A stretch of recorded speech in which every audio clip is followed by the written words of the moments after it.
Hello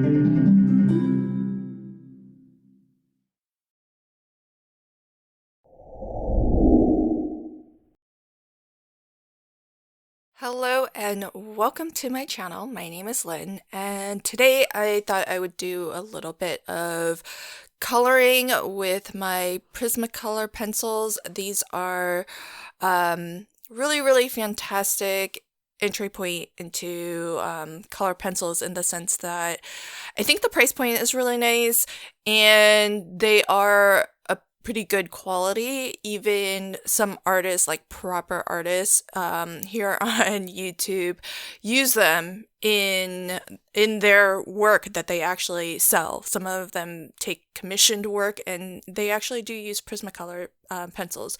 You do want to get the ones that are artist grade, not student grade. But it's really fantastic.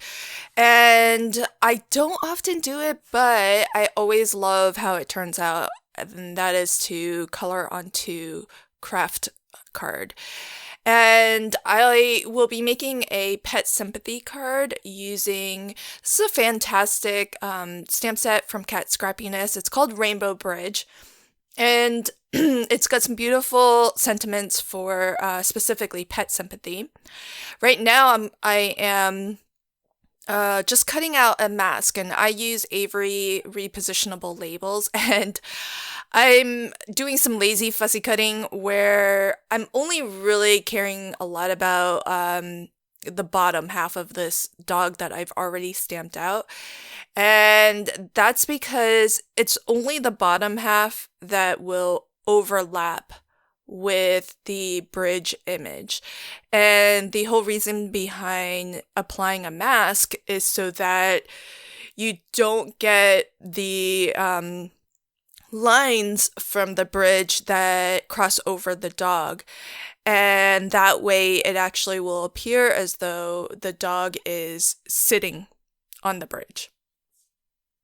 So, with this, I am just choosing a kind of I think it's called Sand, and it's from Gina K. It's just a nice sort of a brown, because I'm going to actually keep this monochromatic, even though I've definitely seen color pencil work on Kraft that is full color, and it's gorgeous. It's really nice. You can even use really bright colors on Kraft, and it just changes the tone of it a little bit, but it still looks really stunning. And I've colored onto black in that way, but I haven't tried on Kraft. For this card, though, being a sympathy card, I thought I would keep it monochromatic. And the stamp set's called Rainbow Bridge, but this bridge doesn't necessarily have to be colored in rainbow colors. You could just make it a nice sort of wooden bridge, but it's definitely really fun to see it colored up as a rainbow. And what I will attempt to do is try to suggest a little bit of a rainbow just by changing the value or how light or dark each of those planks is, as if this is a rainbow bridge that somebody took a photo of and then did some photoshopping and turned it into a sepia tone photo. So that's sort of the look I'm going for. I've chosen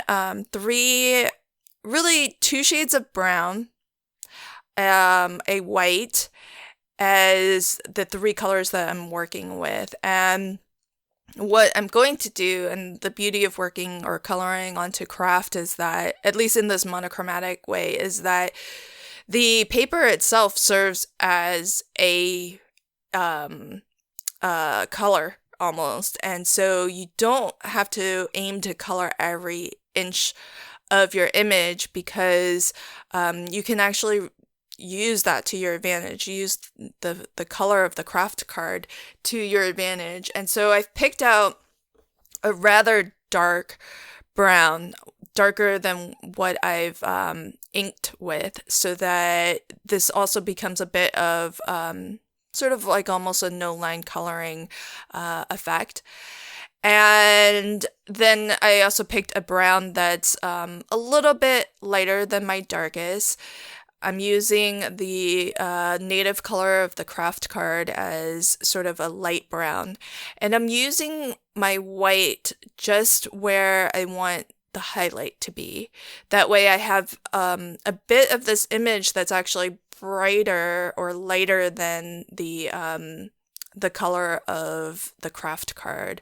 So it's that variation in contrast that I think gives your coloring a lot more depth. And if everything is a little bit too similar, then it just looks flat. So with the planks, what I'll do is I'm for the two outer edges, I'm going darker. They will be my darkest planks. And as I work my way towards the center of the bridge, I'll use less and less of my darkest brown, and I'll use more of my white. And part of my white isn't so that the white actually shows. It's to actually just lighten, the different shades of brown that I have. So you'll see here, I'm starting with my darkest brown still, but just a very light pressure with it to try to differentiate it from the plank next to it. And I'm scribbling on a little bit of white, but as you saw, I colored right over it. And that's so that I can preserve the lightness of that area as if sun is hitting that area. But I still want it to look brown. I don't want it to necessarily be a bright white. And so as I color, what I'm trying to do is sort of work from the outside on both sides and work my way in. That way I can try to be a little bit consistent with how I'm applying the color, and I can sort of reference the other side. And here on this third plank, I skipped the darkest brown altogether, and I went ahead and with my white color pencil, I just blocked in, all of the highlight area across all the planks, just so that I can kind of get a uniform sort of streak of highlight there. And so again, now we're in the middle, and just to lighten everything, I did use a little bit of white, just a soft pressure all the way to the ends. So that way this plank is the lightest out of all of them. And it can help to kind of go back in and, add some additional details, like the wood grain details. I added some extra little flicks, and it almost sort of suggests that those are planks with some wood grain. And then with my dog, I put a shadow under him just to make him really feel part of the scene, and that will wrap up my coloring. So keeping it nice and monochromatic, nice and tidy, and the only thing left to do is just to attach this panel to a card base. And I think for a sympathy card, sometimes it's nice to keep things simple and just let the words and the image speak for themselves. Thanks so much for joining me today. Until next time, happy crafting and have a fantastic day. Bye.